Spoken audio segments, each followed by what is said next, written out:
ছেলেটার body language দেখলেই মনে হয় শরীরের পুরোটাই কলিজা।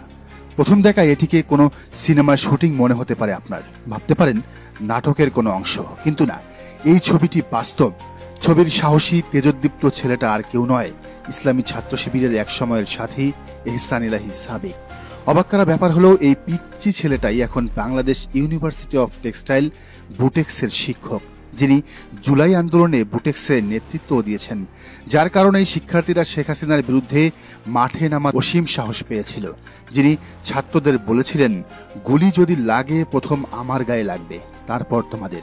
আমি বেঁচে থাকতে আমার ছাত্রছাত্রীদের গায়ে একটা ফুলের টোকাও লাগতে দেব না। শিবির এরকম নেতৃত্বই উপহার দেয়, বলিষ্ঠ, সাহসী, চৌকস, কলিজাওয়ালা নেতৃত্ব। এবার যাওয়া যাক এই ছবির মূল 26 মার্চ 2013 স্বাধীনতা দিবস উপলক্ষে ইসলামী ছাত্র শিবির ঢাকায় একটি বিশাল র্যালি বের করলে পুলিশ 21 শিবির কর্মীকে গুলি করে এবং অসংখ্য নেতাকর্মীকে গ্রেফতার করে। গ্রেফতারকৃতদের মধ্যে হাই স্কুলের এই ছাত্রটিও ছিল। সে সময় যারা শিবির করতেন তাদের অনেকের ফেসবুক প্রোফাইল ছিল এটি। সাবিক পরে Bangladesh university of professionals BUP থেকে ইকোনমিক্সে গ্রাজুয়েশন করে বুটেক্সের অ্যাসিস্ট্যান্ট প্রফেসর হিসেবে যোগ দেন। সাবিকের সেই ভয়ঙ্কর সাহসের স্মৃতিচারণ করেছেন সে সময়ে তার সাথে গ্রেফতার হওয়া আরেক শিবির নেতা আব্দুল্লাহ আল মাহমুদ। মাহমুদ বলেন, একই দিনে তাদের সাথে আমিও অ্যারেস্ট হই।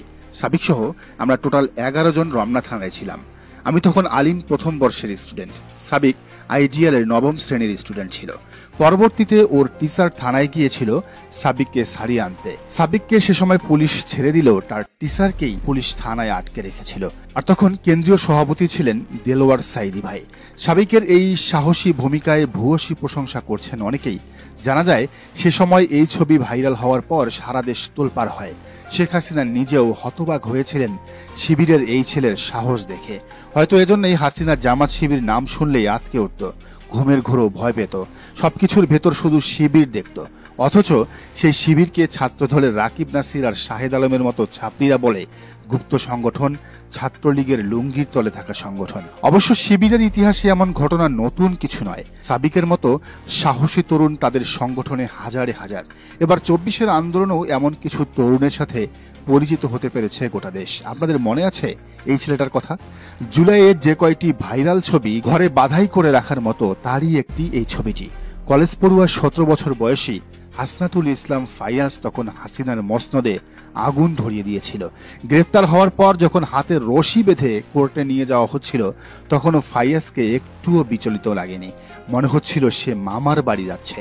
সারা দেশের কোটি কোটি জনতার প্রতিবাদে হাসিনা তখন বাধ্য হয়েছিল তাকে জামিন দিতে। বিপ্লব সফল না হলে কি পরিণতি হতো এই ছেলেটার? হ্যাঁ, এই ফাইয়াজও ছাত্র শিবিরের একজন সাথী, যদিও সেই পরিচয় পাওয়া গেল শেখ হাসিনার পলায়নের পর। গুলতি মেরে লিগ বাঁকানো ওবায়দুর রহমান হাসিবের কথা তো আপনাদের জানা। ছোট কিন্তু সাহসী এই হাসিবও ছাত্র শিবিরেরই লোক। কিন্তু তারপরও এত কিছুর পরও, এত ঝুঁকি নেওয়ার পরও নাগরিক পার্টির ছাত্র সংগঠন বাকছাস, বিএনপির ছাত্রদল আর বামরা বলবে শিবির নাকি আন্দোলনে ছিলই না। সবকিছু করছে তারেক রহমান, নাহিদ ইসলাম আর আব্দুল কাদের মেঘমোল্লার বসুরা। তবে ওরা যে যাই বলুক, সাবিক, ফাইয়াজ, হাসিবদের কথা একটাই, নহে সমাপ্ত কর্মমোদের, অবসর কোথা বিশ্রামের, উজ্জ্বল হয়ে ফোটেনি আজও সুবিমল জ্যোতি তৌহিদের। দর্শক, প্রতিবেদনটি ভালো লাগলে অবশ্যই সাবস্ক্রাইব করুন এবং বেল আইকনটি বাজিয়ে রাখুন।